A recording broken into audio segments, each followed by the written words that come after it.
আজকে মাটন লাভারদের জন্য আমি একটা ইয়াম্মি রেসিপি নিয়ে চলে এসেছি। মাটন মশলা, ঘরোয়া পদ্ধতিতে মাটন মশলার রেসিপিটা তোমাদের সাথে শেয়ার করব। চলো তাহলে দেরি না করে শুরু করা যাক। প্রথমে এই মাংসগুলো আমি প্রেসার কুকারে কয়েকটা সিটি মেরে সেদ্ধ করে রাখবো, মানে আধ সেদ্ধ করে রাখবো। তো এখানে আমি 1.5 কিলো মতো মাটন নিয়েছি। তো নুন দিয়ে মাটনটাকে সেদ্ধ করে রাখবো। এই মাটনের রেসিপিটা তোমরা একবার হলেও বাড়িতে ট্রাই করো, অসাধারণ খেতে হয়, একদম অন্যরকম স্বাদের। আর এই মাটন মশলাটা রুটি, লুচি, পরোটা, ভাত সবের সাথেই কিন্তু একদম পারফেক্ট একটা কম্বিনেশন। তো এবার আমি পেঁয়াজ কেটে নেবো। এখানে আমি 600 গ্রাম মতো পেঁয়াজ নিয়েছি। পেঁয়াজগুলোকে এরকম লম্বা লম্বা করে কেটে নিতে হবে, ছোট ছোট করে কাটলে কিন্তু হবে না।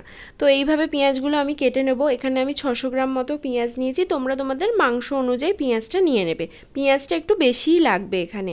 তো দেখতেই পাচ্ছ আমার পেঁয়াজটা কাটা হয়ে গেছে, এরকম লম্বা লম্বা করে কেটে নিয়েছি। এরপরে একটা পেস্ট বানাবো। এখানে আমি রসুন নিয়েছি অনেকগুলোই, মানে আমার যেহেতু মাংসের পরিমাণটা অনেকটা, সেই অনুযায়ী অনেকটাই রসুন দিতে হয়েছে। আর ঝাল অনুযায়ী শুকনো লঙ্কাটা তোমরা দেবে। এখানে আমি 10-12টা মতো দিয়েছি।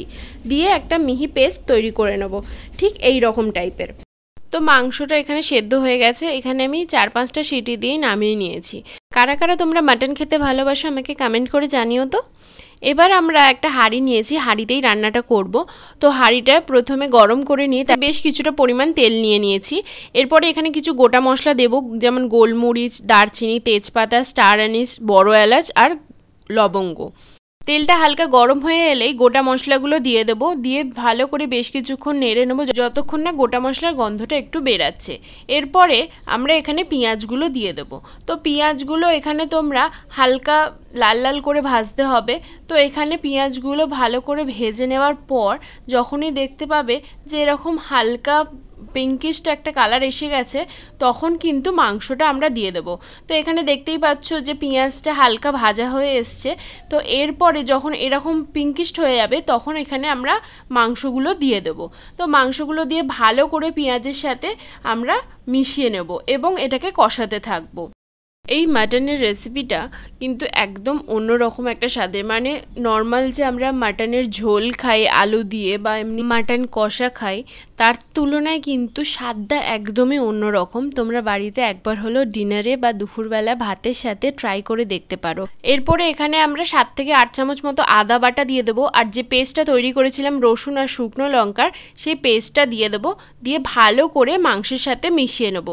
দিয়ে মশলাটাকে কষাতে থাকবো যতক্ষণ না তেল ছাড়ছে। আর আগে আমরা একটু স্বাদ অনুযায়ী অল্প সামান্য নুন দিয়েছিলাম। তোমরা তোমাদের পরিমাণ মতো স্বাদ অনুযায়ী নুনটা দিয়ে দেবে। তো এখানে তারপরে আমরা কিছুক্ষণ কষিয়ে নেওয়ার পর এখানে আমরা টমেটো বাটা দিয়ে দেবো। এখানে আমি 3 থেকে 4টে টমেটো পেস্ট করে দিয়েছি। দিয়ে মশলাটাকে ভালো করে পেস্টের সাথে মিশিয়ে নেব। ভালো করে মিশিয়ে নেওয়ার পর আবারও বেশ কিছুক্ষণ ধরে আমরা এটাকে কষাতে থাকবো। এবার কষানোর আগে বেশ কিছু গুঁড়ো মশলা আমরা দিয়ে দেবো। এখানে হলুদ গুঁড়ো দিয়ে দেবো 2 থেকে 3 চামচ মতো। তারপরে এখানে লঙ্কার গুঁড়ো দিয়ে দেবো। এখানে ঝাল অনুযায়ী লঙ্কাটা দেবে, যেহেতু শুকনো লঙ্কা আমরা ওখানে পেস্ট দিয়েছি।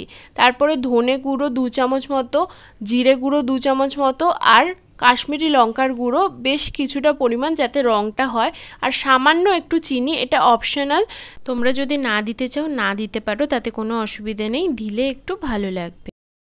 এবার ভালো করে মশলাটার সাথে মাংসটাকে মিশিয়ে নিয়ে আমরা কষাতে থাকবো যতক্ষণ না তেল ছাড়ছে। তো পরিমাণ অনুযায়ী অল্প অল্প করে জল দিয়ে আমরা মাংসটাকে কষাতে থাকবো যতক্ষণ না মাংসটা থেকে তেল ছেড়ে আসছে। তো এখানে দেখতেই পাচ্ছ যে মাংসটা থেকে কিন্তু অলরেডি তেল ছাড়া শুরু করে দিয়েছে। এবার মাংসের স্টকটা যেটুকুনি রয়েছে সেটা দিয়ে দেবো। আর জলের প্রয়োজন হলে উষ্ণ গরম জল তোমরা দেবে। তো এখানে আমি স্টকটা দিয়ে দিলাম। দিয়ে দেওয়ার পর এখানে ভালো করে মাংসটাকে মিশিয়ে নেব। তো স্টকেই কিন্তু অর্ধেক মাংসটা সেদ্ধ হয়ে যাবে, তোমাদের জল দিতে কিন্তু আলাদা করে আর লাগবে না। কিন্তু যদিও তোমাদের মনে হয় যে আর একটু লাগবে, তখন তোমরা দিয়ে দেবে। দিয়ে ভালো করে আরেকটু ফুটতে দেবে মাংসটাকে। এখানে তোমরা গ্রেভিটা কীরকম কতটা রাখবে সেই অনুযায়ী তোমরা জলটা দেবে, না হলে বেশি জল দেওয়ার কিন্তু দরকার নেই, কারণ স্টকেই কিন্তু মাংসটা একদম সেদ্ধ হয়ে যাবে, আলাদা করে জল দেওয়ার প্রয়োজন হবে না। আর আমি এখানে খুব একটা ঝোল রাখবো না, একটু মাখো মাখোই হবে।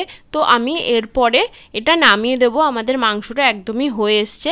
তো এখানে আমি 4-5টা মতো কাঁচা লঙ্কা চিড়ে দিয়ে দেবো। আর শেষে ধনেপাতা দিয়ে দেবো।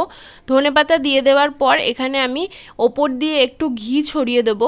ঘি ছড়িয়ে দিয়েই আমরা মাংসটাকে নামিয়ে নেব। ব্যাস, আমাদের ঘরোয়া পদ্ধতিতে একদম রেডি মাটন মশালা। এটা তোমরা দুপুরে ভাতের সাথে বা রাতের রুটি, লুচি, পরোটা সবের সাথেই খেতে পারবে। একদমই অন্যরকম একটা স্বাদের রেসিপি। তোমরা একবার হলেও ট্রাই করো। আর যারা যারা মাটন খেতে ভালোবাসো তারা কিন্তু কমেন্টে জানাতে ভুলো না যে রেসিপিটা কেমন লাগলো। এরকম নতুন নতুন রান্নার রেসিপি দেখার জন্য আমার চ্যানেলটিকে সাবস্ক্রাইব করে পাশে থাকা বেল আইকনটা প্রেস করে দিও। আজকের মতো টাটা।